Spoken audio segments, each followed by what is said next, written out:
You are listening to 600 Second Saga. Today's feature is Popcorn Bargain by J.E. Bates.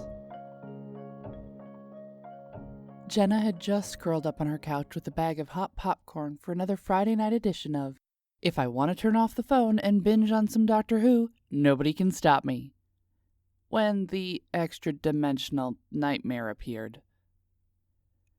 Tendrils of writhing shadows poured out of the dark corners of the apartment, coalescing into a pillar of putty with segmented eyes and a shark-toothed smile.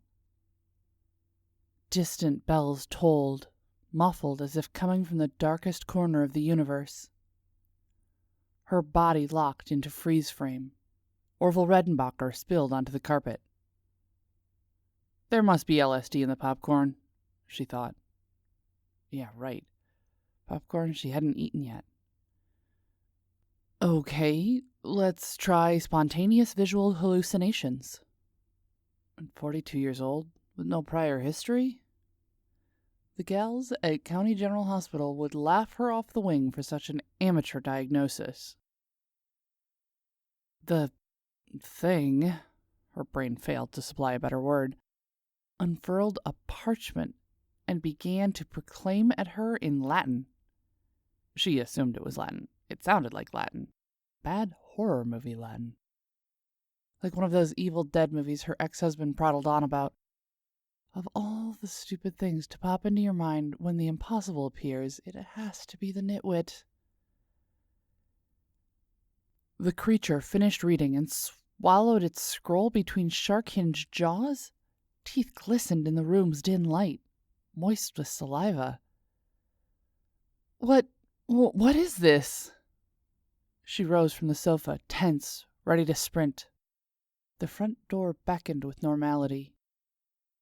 The nightmare's lumpy head morphed, becoming a man with a face like Tom Baker. The fourth Doctor from the 1970s? Seriously now, 10th Doctor. What I said, the creature said, shifting to English with an old-timey accent, is that your ancestor, Ezekiel Whatley, sold the souls of his great-grandchildren in exchange for eternal life. I'm Jenna McCrabe, she said, pointing at her purse. Not Whatley. It's on my driver's license. You have the wrong person. It happens. Don't feel bad. The blood runs true, the demon said. Your great-grandfather, Ezekiel, begat Asenath. Your grandmother Asenath wed Jebediah Smith. She dashed for the door, slippers flopping across the nylon carpet. With lazy ease, the demon pointed, froze her mid-step, and telekinetically plunked her back onto the Davenport, without missing a genealogical beat. Who begat your mother Betsy, who wed Eric McCrabe, who begat you, the only great-grandchild. Bad bargain for us in the end. Just one kid instead of a dozen. But what's done is done. She clung to the edge of the seat cushions. Panic battled with outrage. Outrage won. You can't sell other people's souls, she said. That's against the rules. Exodus 25, it said. What? Demonic Tom Baker sighed. We shall visit the iniquity of the fathers upon the children unto the third and fourth generation of them, it quoted. A legal precedent that your sorceress forebear exploited rather ruthlessly, I'm afraid. I want my lawyer. She wondered if Ascot and Hernandez handled deals with the devil. They'd done good work on the divorce. Americans. The creature's segmented eyes bulged and flared. This is not a trial. I have given you fair notice. Your time has come. Fair notice? She shouted, fingernails biting seat cushions. You rattled off something in Pig Latin and then ate it. It could have been a pizza flyer for all I know. Muttering, the demonic doctor retreated to her kitchen. I'll write out a copy in English. A pen scratched darkly over her telephone pad.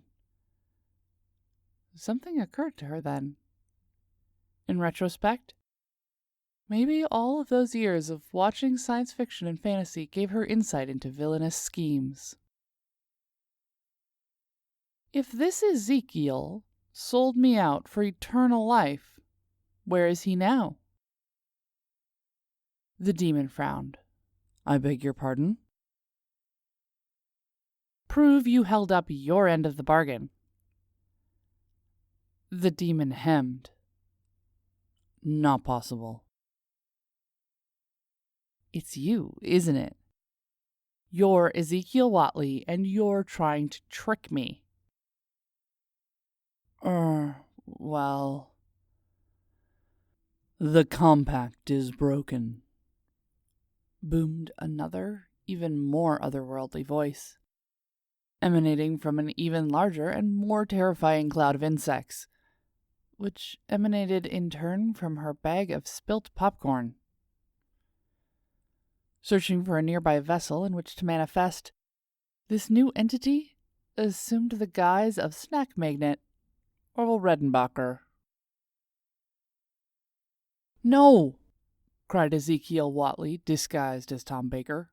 But the newcomer wrapped her great-grandfather in buttery tentacles, then vanished with him into the hellmouth of the popcorn bag.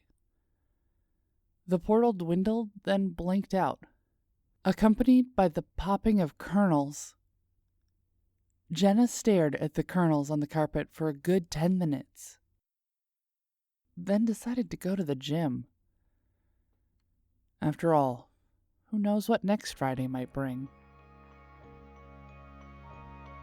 This was Popcorn Bargain by J.E. Bates.